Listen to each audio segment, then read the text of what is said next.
¿Sabías que nuestro intento por fabricar nubes falsas nos enseñó a ver lo invisible? En los próximos minutos descubrirás cómo un accidente meteorológico reveló el secreto más pequeño del universo. Mira a tu alrededor. Todo parece distinto, ¿verdad? El agua que bebes se siente suave y la piedra, dura. Tu propia mano parece una pieza sólida de biología. Nuestros ojos nos dicen que el mundo está hecho de millones de cosas diferentes. Pero, ¿y si no fuera así?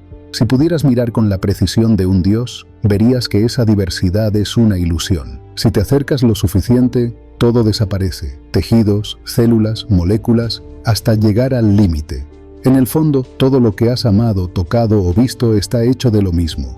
Átomos, hechos de un núcleo diminuto de protones y neutrones, rodeado por un enjambre de electrones que no paran nunca. Lo que parece una piedra sólida es, en realidad, un baile frenético de partículas invisibles que chocan, vibran y se transforman de determinadas formas. Somos polvo de estrellas organizado en una coreografía perfecta. Hoy sabemos esto, sabemos que la realidad es un rompecabezas de piezas subatómicas. Pero desde que Planck rompió las reglas de la física en 1900 con sus cuantos, nos habíamos quedado con una teoría perfecta pero invisible. Nadie había logrado ver uno, hasta que... En la cima del mundo británico, donde el aire escasea y el frío muerde, un hombre buscaba algo más que una vista panorámica. C.T.R. Wilson no estaba allí cazando monstruos ni buscando oro. Estaba obsesionado con el agua. Wilson quería entender la arquitectura de las nubes, la forma en que la luz del sol se rompía en la humedad. Pero la montaña no cooperaba. Sus instrumentos fallaron, y la belleza se le escapó entre los dedos. Lo que Wilson vio allí arriba fue una gloria, un arcoíris circular con su propia sombra en el centro. Fue un momento de perfección óptica que lo persiguió hasta el sueño. Frustrado por no poder estudiar ese fantasma de luz en la naturaleza salvaje, tomó una decisión radical. Si no podía estudiar la nube en la montaña, traería la montaña al laboratorio. Allí, Wilson construyó su cámara de niebla, un ecosistema en miniatura.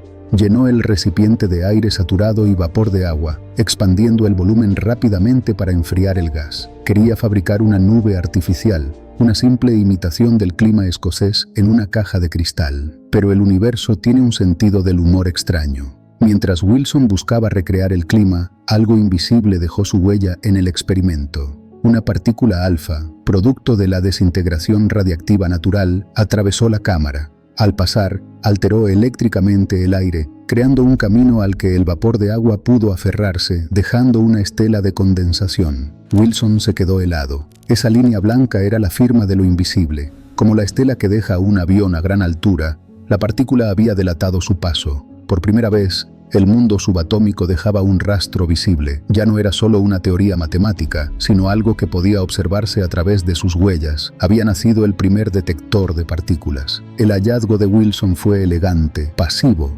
Permitía ver lo invisible, pero solo cuando la naturaleza decidía mostrarse. Pero al otro lado del océano, la paciencia británica estaba a punto de ser reemplazada por la ambición americana. Aquí entra en escena Ernest Lawrence, un hombre que no tenía tiempo para esperar a que las partículas pasaran casualmente frente a él. Él quería cazarlas. Lawrence inventó el ciclotrón. Su idea era simple pero brutal: usar imanes para acelerar protones en espiral, haciéndolos girar cada vez más rápido, inyectándoles energía hasta convertirlos en proyectiles. Si querías saber de qué estaba hecha la materia, ya no bastaba con mirarla con lupa. La filosofía era esta: para entender cómo funciona un reloj, lo tiras con toda tu fuerza contra la pared y ves qué piezas salen volando. Por un momento, la física dejó de ser el arte de la observación sutil para convertirse en el arte de romper cosas. Los juguetes de mesa crecieron y la sed de velocidad y energía era insaciable. Había nacido la Big Science, con máquinas que requerían equipos de cientos de personas y presupuestos nacionales. El objetivo era simple: chocar núcleos contra núcleos a velocidades extremas para ver qué escombros saltaban del impacto. Cada fragmento dejaba un rastro en los detectores. Se frotaban las manos, esperando encontrar en los escombros las piezas fundamentales del rompecabezas, ordenadas y lógicas. Creían que al romper el átomo encontrarían simplicidad, pero al encender estas máquinas monstruosas no abrieron una puerta hacia el orden. Abrieron una caja de Pandora, y lo que estaba a punto de salir de ahí no tenía ningún sentido.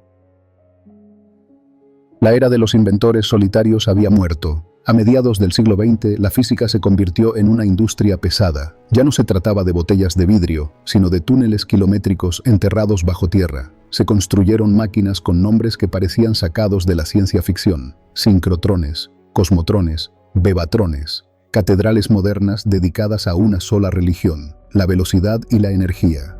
El plan era simple: chocar protones para confirmar que, al romperlos, apareciera un conjunto pequeño y ordenado de piezas fundamentales, que el universo, en el fondo, fuera simple. Pero el universo se negó a cooperar. De los escombros de estas colisiones violentas no salieron piezas familiares ni ordenadas. Empezaron a emerger partículas nuevas, docenas de ellas: muones, piones, mesones, hiperones. Era como chocar dos relojes y que, en lugar de partes de reloj, salieran volando mariposas vivas.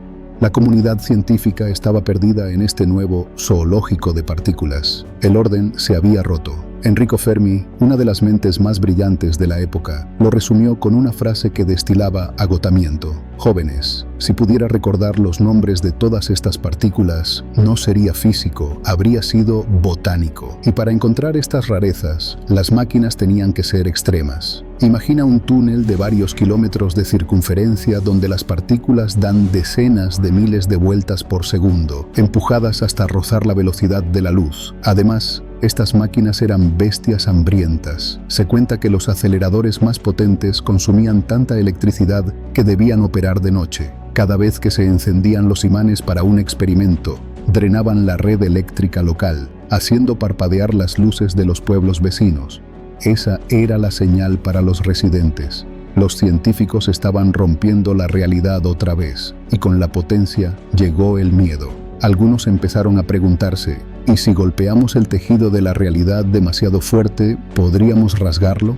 Surgieron rumores de que estos aceleradores podrían crear microagujeros negros que se tragarían la Tierra desde dentro, o crearían materia extraña que convertiría todo lo que tocase en una sopa gris. A esto los físicos tenían una respuesta tranquilizadora, aunque un poco humillante: la naturaleza es mucho más violenta que nosotros. Rayos cósmicos con energías millones de veces superiores a nuestras máquinas golpean la atmósfera de la Tierra cada segundo desde hace miles de millones de años. Si el universo fuera tan frágil, ya se habría roto hace mucho tiempo. Entonces el verdadero problema no era el fin del mundo, sino la brevedad de la existencia. Las partículas que descubríamos en estos choques violentos eran fantasmas. Existen y desaparecen en una fracción de segundo tan pequeña que, para ellas, un parpadeo humano es una eternidad. Algunas de esas partículas dejaban rastros claros en los detectores. Necesitábamos ojos más rápidos y mentes más abiertas. Estábamos construyendo el mapa de un mundo invisible, pieza por pieza. Mientras todos miraban las explosiones en los aceleradores, otros científicos se dieron cuenta de que para armar el mapa del mundo invisible, la respuesta no estaba en el ruido, sino en el silencio. Había una partícula ahí fuera que no quería ser encontrada, una que nos atraviesa por billones en este preciso momento sin que la sientas. Para atraparla, tendríamos que enterrarnos vivos en lo más profundo de la Tierra. Mientras ves esto, estás bajo un bombardeo. Sí, en este preciso segundo, cientos de billones de partículas diminutas están atravesando tu cuerpo. Vienen del corazón del Sol, viajan casi a la velocidad de la luz y te cruzan como si fueras de cristal. Son los neutrinos. Los físicos los llaman partículas fantasma. No tienen carga eléctrica y apenas tienen masa. Para un neutrino, la Tierra no es un obstáculo. Es espacio vacío. Atraviesan planetas enteros con la misma facilidad con la que la luz atraviesa una ventana limpia. Son una de las partículas más abundantes del universo y, sin embargo, durante décadas fueron imposibles de tocar. Para que te hagas una idea de lo esquivos que son, si quisieras garantizar que un solo neutrino choque contra algo y se detenga, tendrías que construir un muro de plomo sólido de 1 año luz de grosor. Es estadísticamente absurdo, pero los humanos somos tercos y si no podíamos atraparlos con fuerza, los atraparíamos con astucia. Aquí surge una de las mayores ironías de la ciencia moderna. Para encontrar la cosa más pequeña e invisible del universo, tuvimos que construir las estructuras más grandes y pesadas jamás imaginadas. y tuvimos que esconderlas donde el sol no brilla. ¿Por qué bajo tierra? Porque la superficie es ruidosa, la radiación cósmica nos golpea constantemente. Para escuchar el susurro de un neutrino necesitas silencio absoluto. La roca sólida de la montaña actúa como un filtro, bloqueando todo el ruido del universo, excepto a nuestros fantasmas, que pasan a través de la roca sin inmutarse. Bienvenidos a la trampa, tanques gigantescos con 57.000 metros cúbicos de agua ultra pura. Es una catedral tecnológica sumergida en la oscuridad eterna, el Super Kamiokande, enterrado bajo 1000 metros de roca en la prefectura de Gifu, Japón. Esos miles de ojos dorados en las paredes no están ahí para mirar, sino para esperar. La estrategia es la estadística pura, aunque la probabilidad de que un neutrino choque es casi nula, porque estas partículas atraviesan todo sin casi interactuar con nada. Hay tantos billones pasando que, tarde o temprano, uno cometerá un error, chocará contra un átomo de agua, y cuando eso pase, los sensores estarán listos. Ahí, un soplito de energía, un destello de luz azul, llamado radiación Cherenkov. Es el estampido sónico óptico de una partícula viajando por el agua más rápido que la luz en ese medio. Los miles de ojos dorados que recubren las paredes del tanque, los fotomultiplicadores, captan ese destello y lo convierten en señales eléctricas. Con esas señales, los científicos pueden reconstruir la dirección y energía del neutrino, trazando el camino del fantasma, que normalmente sería invisible. Y aunque parezca solo un destello azul, cada neutrino atrapado es una ventana a los secretos más profundos del cosmos. Nos permite observar procesos en el Sol, supernovas, y hasta el interior de la Tierra, y probar teorías que de otro modo serían solo matemáticas. Cada señal construye un mapa invisible de fuerzas y partículas, revelando un universo que, de otra forma, permanecería completamente oculto. Entendimos que para descifrar los secretos de las estrellas y el Big Bang necesitábamos mirar hacia abajo, a la oscuridad, pero la curiosidad humana es cara. Mientras cazábamos fantasmas en el agua a comienzos de los años 90, en la superficie se estaba gestando el proyecto más ambicioso de la historia de la humanidad, una máquina tan grande y costosa que prometía revelar el origen de todo o llevar a la ciencia a la bancarrota. Y esta vez la política no iba a ser tan permisiva como la física.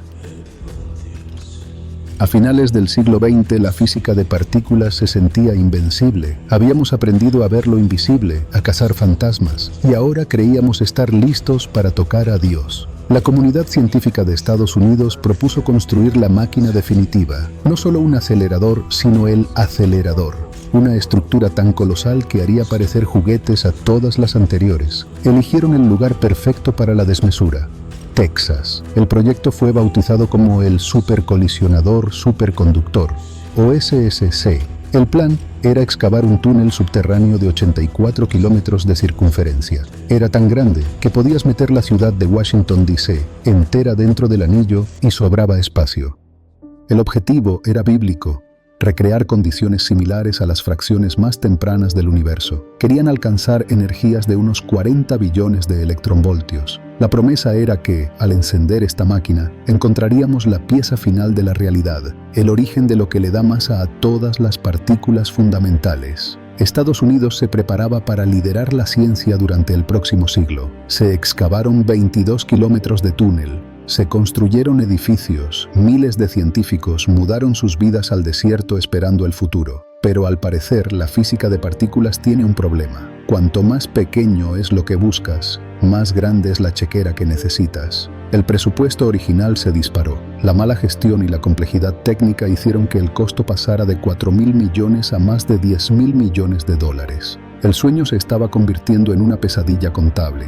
Y entonces la historia intervino. La Unión Soviética colapsó y la Guerra Fría terminó. De repente, la necesidad de demostrar supremacía tecnológica ante un enemigo global desapareció, y la ciencia ya no era un arma de defensa nacional, era un lujo caro. El Congreso de Estados Unidos hizo la pregunta fatal: ¿encontraremos la cura del cáncer con esta máquina? La respuesta honesta de los físicos fue no.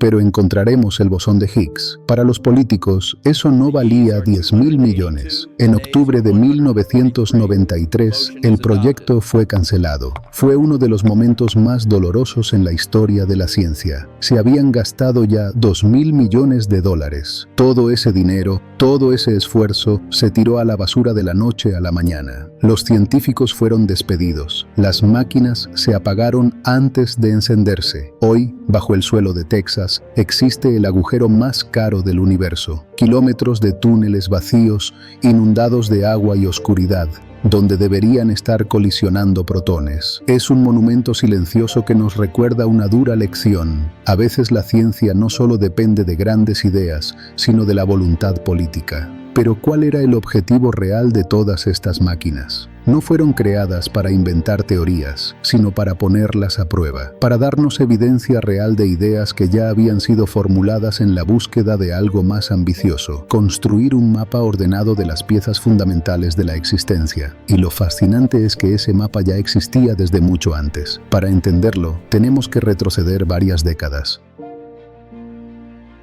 A mediados de los años 60, la física estaba en crisis. Los experimentos con colisionadores habían descubierto cientos de partículas que parecían fundamentales, un zoológico que desafiaba cualquier patrón conocido. La naturaleza se mostraba como un niño desordenado que había vaciado su caja de juguetes en el suelo, y los físicos anhelaban simplicidad. Necesitaban a alguien que viera un orden en ese caos. Ese alguien fue Murray Gell-Mann, un genio polímata que sabía tanto de arqueología y lingüística como de matemáticas. Propuso una idea revolucionaria. ¿Y si el protón y el neutrón no fueran realmente indivisibles, sino cajas que contenían piezas más pequeñas? 3 piezas, para ser exactos. No podía demostrarlas todavía con los experimentos existentes, pero su hipótesis ofrecía un mapa que daba sentido al zoológico de partículas. Aquí es donde la física dura adoptó un nombre salido de la literatura. Gell-Mann encontró la palabra en una novela indescifrable de James Joyce. La frase era un brindis ebrio por un pájaro. 3 quarks para Master Mark. Le gustó el sonido. Era corto, extraño y divertido. Así, los bloques fundamentales de la materia fueron bautizados por un poema. A los diferentes tipos de quarks los llamaron, entre comillas, sabores. Al principio eran solo 3. Up, Down y Strange, los que Gell-Mann había propuesto. Más tarde, con nuevos experimentos, se descubrieron 3 más: Charm, Bottom y Top, completando los 6 sabores que conocemos hoy. Pero había un problema más profundo. Los quarks poseen cargas eléctricas fraccionarias, y según la física conocida, nada con esas propiedades debería existir libremente. Algo debía mantenerlos ligados dentro de protones y neutrones. Para explicarlo, Murray Gell-Mann introdujo una nueva partícula mediadora, el gluón, derivado de la palabra inglesa glue, pegamento. Los gluones no son materia, sino partículas de fuerza. Son los mensajeros que mantienen cohesionados a los quarks mediante la fuerza fuerte, la más poderosa a escala microscópica. Para entender cómo interactúan, los físicos desarrollaron la cromodinámica cuántica y asignaron colores a los quarks: rojo, verde y azul. No son colores reales, son etiquetas para describir cómo se combinan.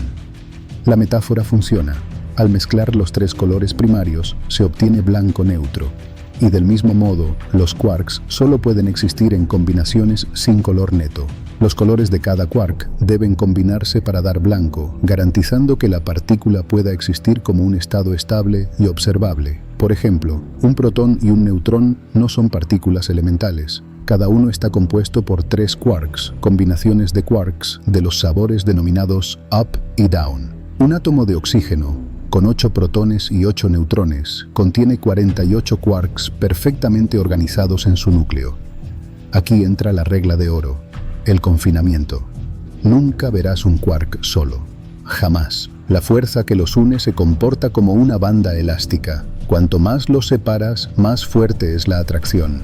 Si tiras demasiado, la energía liberada crea nuevos quarks y siguen condenados a vivir en tríos o parejas para siempre. Con los quarks, el caos del zoológico desapareció. Todas esas cientos de partículas extrañas no eran elementales, eran solo combinaciones diferentes de estos 6 quarks. Habíamos encontrado los ladrillos del Lego del universo. Teníamos la materia, teníamos el pegamento, el mapa empezaba a tomar forma, el modelo estándar.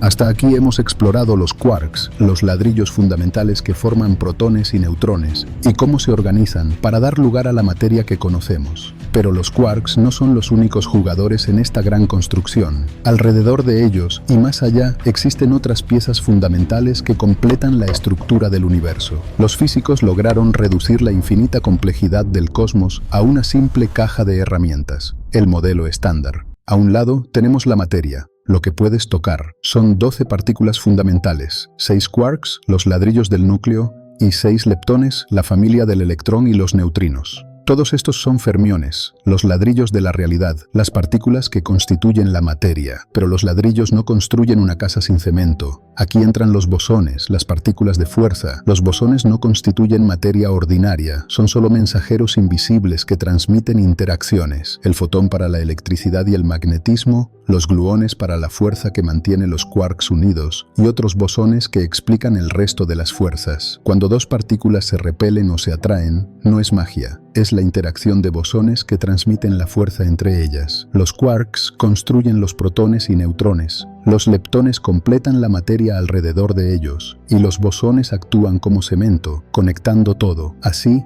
el caos se vuelve orden, y la realidad adquiere una estructura elegante y comprensible. El universo al desnudo, explicado con piezas fundamentales y reglas claras. La tabla periódica del universo. Ya no son 100 elementos químicos, son solo 17 partículas fundamentales. Con esta receta puedes cocinar desde una estrella hasta una neurona humana. Es uno de los logros intelectuales más grandes de la historia, pero los físicos la odiaban.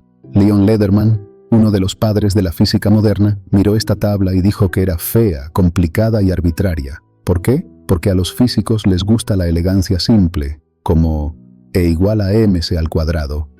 Y esto parecía un menú de restaurante mal diseñado. El problema son los parámetros libres. El modelo estándar tiene unos 20 botones que tenemos que ajustar manualmente. Cada uno controla algo fundamental: la masa del electrón, la masa de los quarks, la intensidad de las fuerzas que gobiernan las partículas. No sabemos por qué el electrón pesa exactamente eso y no un poquito más, o por qué la fuerza fuerte tiene precisamente la intensidad que tiene. Tuvimos que medir cada valor en experimentos y escribirlo a mano en las ecuaciones. Si giras cualquiera de esos botones un milímetro, el universo colapsa y la vida no existe. Es demasiado ajustado para ser natural. Y sin embargo, a pesar de ser feo, funciona con una precisión aterradora. Las predicciones de este modelo son las más exactas jamás hechas por la ciencia. Es equivalente a medir la distancia entre Nueva York y Los Ángeles con un margen de error del grosor de un cabello humano. Es feo, sí, pero es infalible. Bueno, casi infalible. Había un agujero enorme en la teoría, un elefante en la habitación que todos intentaban ignorar. El modelo explicaba cómo interactuaban las partículas, pero no explicaba una característica básica: su peso. Según la versión original del modelo, todas las partículas deberían ser como la luz, sin masa, viajando a velocidad máxima eternamente. Si el modelo fuera cierto tal cual, los átomos no podrían formarse. Tú no podrías existir. Deberíamos ser polvo de luz volando por el vacío. Pero, evidentemente, pesamos. Algo nos frena. Faltaba una pieza que no era materia ni fuerza, sino algo completamente diferente. Un mecanismo invisible que otorgara sustancia a las cosas. Durante 40 años fue solo una idea en un papel, un fantasma matemático necesario para que el universo tuviera sentido. La llamaron la partícula de Dios, y encontrarla nos costaría la máquina más grande jamás construida. Durante siglos, dimos por sentado algo básico. Las cosas pesan, pero cuando miramos las ecuaciones matemáticas del universo, había una consecuencia inquietante. Según las leyes de la simetría, la mayoría de las partículas fundamentales deberían ser etéreas, sin masa, volando a la velocidad de la luz. Si las matemáticas tenían razón, tú no deberías existir, deberías ser energía pura dispersándose en el vacío. Entonces, ¿qué es lo que nos frena? ¿Qué es lo que nos da peso? Peter Higgs y otros teóricos propusieron una solución radical. Imaginaron que el vacío del espacio no está vacío. Propusieron que todo el universo está lleno de un campo de energía invisible, como un océano cósmico que lo inunda todo. Imagina este campo como una melaza invisible o una nieve espesa. Si eres un fotón de luz, pasas sin tocar la nieve. no tienes masa. Pero si eres un electrón o un quark, la nieve se te pega, te cuesta avanzar. Esa resistencia al movimiento. Eso es lo que llamamos masa. La masa no es algo que tienes, es algo que te hace el espacio al atravesarlo. Pero una idea en un papel no vale nada sin pruebas. Para probar que este campo existía, necesitábamos arrancar un trozo de esa melaza y verlo vibrar. Para eso construimos el Gran Colisionador de Hadrones, una máquina de 27 kilómetros de circunferencia y miles de millones de dólares, diseñada para golpear el vacío tan fuerte que escupiera una respuesta. Dentro de estos tubos, recreamos las condiciones más extremas del universo. Los imanes se enfrían a 271 grados bajo cero, más frío que el espacio exterior profundo. Y por dentro, hacemos chocar protones con una violencia de 14 billones de electronvoltios. Estábamos buscando una aguja en un pajar de proporciones galácticas. Se analizaron trillones de colisiones. Y entonces llegó el día. Los directores del CERN proyectaron una gráfica en la pantalla. No era una foto espectacular, era solo una pequeña protuberancia en una línea curva, un bulto en los datos. Pero para un físico, ese bulto era, entre comillas, la cara de Dios. Lo habíamos encontrado. El campo de Higgs era real. La última pieza del rompecabezas encajó con un chasquido que resonó en todo el planeta. Habíamos tocado el cimiento de la realidad. La prensa la llamó la partícula de Dios, un nombre épico que los físicos detestan. La realidad es más divertida. Leon Lederman quería titular su libro La partícula maldita, The Goddamn Particle, porque era malditamente difícil de encontrar. Pero su editor dijo que eso no vendería libros, así que le quitó el damn. El marketing ganó a la ciencia, y el nombre divino se quedó para siempre. Con el bosón de Higgs, el modelo estándar estaba matemáticamente completo. La caja de herramientas del universo estaba llena. Fue el triunfo final de la inteligencia humana. Predecir una partícula invisible 50 años antes de tener la tecnología para verla. Hubo champaña y premios Nobel. Pero cuando la fiesta terminó y la resaca pasó, los físicos se dieron cuenta de algo aterrador. El modelo está completo, sí, pero sigue sin explicar la gravedad, sigue sin explicar la materia oscura. Esperábamos que el LHC abriera la puerta a una nueva física, a mundos desconocidos, pero hasta la fecha, el Higgs es lo único que ha salido. La máquina perfecta nos ha dado la respuesta correcta, pero nos ha dejado ante un silencio incómodo. ¿Es esto todo lo que hay? Teníamos el mapa completo de las partículas, celebramos el triunfo. Pero cuando la resaca de los premios Nobel pasó, recordamos algo incómodo. El modelo estándar explica casi todo, excepto lo más obvio. No explica la gravedad, no explica esa materia oscura que mantiene unidas a las galaxias. Nuestra teoría de todo era, en realidad, una teoría de casi todo. La física moderna vive en un divorcio doloroso. Las reglas que gobiernan los átomos, la mecánica cuántica, y las reglas que gobiernan las estrellas, la relatividad, se odian. Matemáticamente son incompatibles. Si intentas usarlas juntas para explicar un agujero negro, las ecuaciones explotan y dan resultados infinitos. Necesitábamos un pacificador, una nueva idea radical. Entra la teoría de cuerdas. La idea es hermosa. En lo más profundo de la realidad no hay bolitas de materia. Todo lo que existe, desde un quark hasta tu cerebro, está hecho de hilos de energía infinitamente pequeños, vibrando. Si la cuerda vibra en una nota, es un electrón. Si vibra en otra, es un fotón. El universo no es una colección de objetos, es una sinfonía. Pero para que la matemática de las cuerdas funcione, el universo necesita espacio para vibrar. Mucho espacio. 3 dimensiones no son suficientes. La teoría exige 10 o incluso 11 dimensiones. ¿Dónde están? Según los teóricos, están enrolladas sobre sí mismas, tan apretadas que son invisibles para nosotros, como el grosor de un cable visto desde un avión. Vivimos atrapados en una ilusión tridimensional. Nuestro mundo tridimensional es solo la superficie de un universo mucho más amplio. Estas cuerdas viven en la escala de Planck. Es el límite absoluto donde nuestras teorías dejan de funcionar. Es tan pequeño que si un átomo fuera del tamaño del universo observable, una cuerda sería del tamaño de un árbol. Es un reino donde el espacio y el tiempo dejan de tener sentido como los conocemos. La teoría de cuerdas evolucionó hacia la teoría M, una versión más completa y unificada. La teoría M no sustituye a las cuerdas, Las engloba, incluyendo además membranas de varias dimensiones, branes, y requiriendo 11 dimensiones en total. Quizás nuestro universo entero es solo una membrana, una hoja de papel flotando en un espacio de 11 dimensiones, al lado de otras hojas, otros universos. Algunos físicos sugieren que el Big Bang no fue el inicio, sino el choque de dos universos membrana, el proceso ecpirótico, fuego cósmico creado por el roce de realidades paralelas. En este marco, la gravedad aparece de manera natural. Es como si los gravitones, partículas que transmiten la gravedad, fueran ondas que recorren las membranas, afectando cómo la materia se mueve y cómo las galaxias se mantienen unidas. Y algunos modelos especulan con que la materia oscura podría ser el efecto de dimensiones o universos paralelos que interactúan con nosotros de manera invisible, como una sombra dándonos pistas de que lo que vemos es solo una parte de la realidad. Suena fascinante, suena divino, pero hay un problema terrible. No podemos probarlo con la tecnología actual. Para ver una cuerda, necesitaríamos un acelerador de partículas del tamaño de la Vía Láctea. Estamos atrapados. Hemos construido una catedral de matemáticas perfectas, pero no tenemos forma de saber si es real o solo una fantasía geométrica. Esto ha llevado a la física a una crisis existencial. ¿Sigue siendo ciencia si no puedes probarla?